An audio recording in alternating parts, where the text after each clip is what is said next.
Bonsoir Cédric. Bonsoir Aurélie. On reparle de ces classements des maires de France publiés par la presse et sur Internet ce soir. Oui, alors ces classements, ils commencent à faire jaser. Il y a les élus sortants qui se réjouissent de leur bon classement et puis il y a aussi les candidats qui utilisent les mauvais résultats du maire en place pour leur campagne. Reste à savoir ce que valent vraiment ces palmarès. On évoquait, rappelez-vous, en début de semaine, l'étonnante mauvaise place du maire d'Amby en Haute-Savoie dans le classement des meilleurs maires de France établi par l'internaute que vous voyez à l'image. Pour rappel, il y a 2 ans, ce jeune élu avait négocié la vente de terrains communaux à la Suisse voisine, une opération qui devrait rapporter près de 40 millions d'euros et assurer une rente conséquente pendant 99 ans à cette commune de 6 000 habitants. Et pourtant, l'élu se retrouve au fin fond du classement à la 35 394e place. Tout ça à cause d'une particularité comptable liée aux bonnes affaires de la commune. On l'écoute.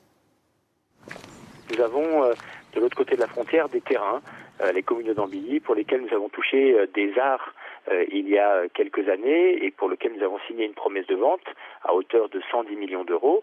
Et quand l'argent entre dans la commune, eh bien, nous sommes obligés de l'intégrer. C'est pour ça que nous avons eu un budget, comme on le dit, en suréquilibre et nous devions mettre des dépenses en face des recettes exceptionnelles. Donc la commune d'Amby n'est de loin pas du tout en faillite. La commune d'Amby va très bien et c'est une commune qui aujourd'hui investit beaucoup pour son avenir. Et il faut ajouter que de nombreuses communes de ce secteur frontalier se retrouvent très mal classées dans ce palmarès de l'internaute, malgré leur très bonne santé financière. Enfin, rappelons que la liste conduite par Guillaume Matelier, le maire PS sortant d'Amby, fera face à la liste Projet Amby 2014 avec à sa tête Alain Maillet. Donc ces classements sont à prendre avec précaution. Alors c'est vrai que ces classements ils peuvent servir d'éclairage aux électeurs, mais ce sont des données brutes qu'il faut relativiser. On vient de le voir avec le cas du maire d'Amby en Haute-Savoie. On pourrait aussi citer l'exemple du maire de Grenoble, Michel Destot, sur le site L'Internaute. Le maire PS de Grenoble est parmi les moins bons maires de villes de plus de 100 000 habitants, alors qu'il y a 2 semaines, dans un classement établi par l'Express, il était parmi les meilleurs. Alors comment se faire une opinion sur le bilan de son maire sortant? Alors pour le savoir, nous sommes allés le demander à un spécialiste. Simon Labouré est politologue, on l'a vu à l'image il y a quelques instants, il intervient régulièrement sur notre antenne. Alors pour lui, il est absurde de juger les performances d'une municipalité comme on pourrait le faire pour une entreprise. En fait, évaluer l'action publique, cela reste un exercice très subjectif. Écoutez. La notion de performance, elle oublie le fait que la politique, c'est aussi des conflits. La question du transport public, le développement du tramway par exemple, ou des bus, c'est quelque chose qui peut être vu comme quelque chose de très bien par un certain nombre d'électeurs. Mais si on se met du point de vue des automobilistes, par exemple, le tramway, ils peuvent voir ça comme quelque chose au contraire de catastrophique, qui peut augmenter leur difficulté à circuler. La réduction ou l'augmentation des places de stationnement n'est pas sur une notion de performance ou pas de performance, c'est une question de choix politique. Donc dire un mauvais maire ou un bon maire sur la question du stationnement par exemple, c'est pas quelque chose de pertinent. On est sur des choix politiques avec des visions différentes, des approches différentes et la notion de performance et de classement, elle a réduit tout ça. Donc, en résumé, la politique, ce n'est pas une simple affaire de comptabilité et de chiffres. Aux électeurs de remettre les choses en perspective afin de faire des choix éclairés pour le 23 et 30 mars prochain. C'est bientôt. Merci Cédric. Le mot du jour pour terminer. Oh, peut-être le sujet aussi, non? Oui. Le sujet, la commune de Bourg-Saint-Maurice. La commune de Bourg-Saint-Maurice. La commune de Bourg-Saint-Maurice qui a perdu près de 300 familles après le départ des chasseurs alpins du 7e BCA en 2012. Du coup, les candidats s'interrogent sur l'avenir de la cité avec, au cœur des débats, la reconversion de l'ancienne caserne du 7e BCA. Un sujet qui est fait controverse dans la commune. C'est un reportage de Grégory Lespinasse et Jordan Guillaume.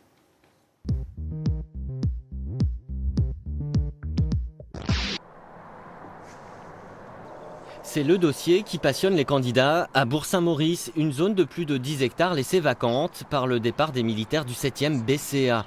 Et sur ce sujet, l'actuel premier adjoint et candidat a déjà une petite idée du projet qui devrait voir le jour. Ici, vous aurez des voiries, vous aurez des grandes descentes piétonnes avec des cascades, vous aurez un village pour les artisans. Je crois que c'est vraiment quelque chose de formidable. Vendue par l'État pour €1 symbolique, cette zone en plein cœur de la ville est en passe de devenir un nouveau quartier avec hôtels, commerces, bureaux, écoles ou spa. Un projet confié à des investisseurs privés pour rompre avec l'image de fond de vallée. L'image de Bourg, on la connaît, hein, pour ceux qui passent, c'est la gare, c'est le terminus et c'est le bouchon. On a une petite ville qui est un bijou avec ses vieilles rues, ses vieilles maisons et nous avons besoin de faire tourner cette économie et on a pensé que le mieux restait quand même le tourisme. Un dossier pourtant loin de faire l'unanimité chez tous les candidats. On pense qu'il n'y a pas d'autre solution que de l'aménager dans cette partie basse qui sera conservée pour les entreprises, pour des pépinières d'entreprises, pour l'artisanat. Cette solution-là nous ravit. Pour l'autre partie, qui est plutôt tournée vers le tourisme, c'est vrai que c'est très alléchant, mais encore faut-il que certaines offres soient bien mesurées, notamment en ce qui concerne le commerce.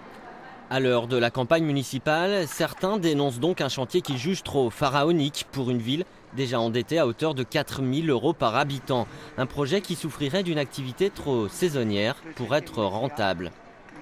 Je pense qu'il faut bien sûr se soucier du 7e BCA, mais pas à outrance. Je pense que cette question du 7e BCA peut être vue, mais sous un jour particulier, en y associant d'autres implantations de la même envergure, telles que les eaux de Bonneval. L'eau, la neige et les montagnes. L'avenir de Bourg-Saint-Maurice se jouerait-il sur les hauteurs, car la ville de Tarentaise compte sur son territoire la station des Arcs avec une liaison par funiculaire. Et là aussi, c'est un thème de campagne incontournable. L'enjeu important de ces prochaines élections, c'est bien évident, c'est le départ du 7e BCA. Par quoi on remplace l'activité qui était avant dévolue aux militaires, mais il n'y a pas que cet enjeu-là. Il y a également les stations de sport d'hiver. Nous avons 4 stations de sport d'hiver qui doivent retenir toute notre attention. On veut faire de Bourg-Saint-Maurice une ville attrayante avec du tourisme dit de 4 saisons. Eh bien, je crois que c'est le moment d'avoir l'ambition de faire fonctionner notre funiculaire également à l'intersaison. Bourg-Saint-Maurice sera-t-il bientôt le petit Chamonix de la Savoie avec son futur quartier touristique et son funiculaire? Beaucoup espèrent remonter la pente. Le mot du jour pour terminer?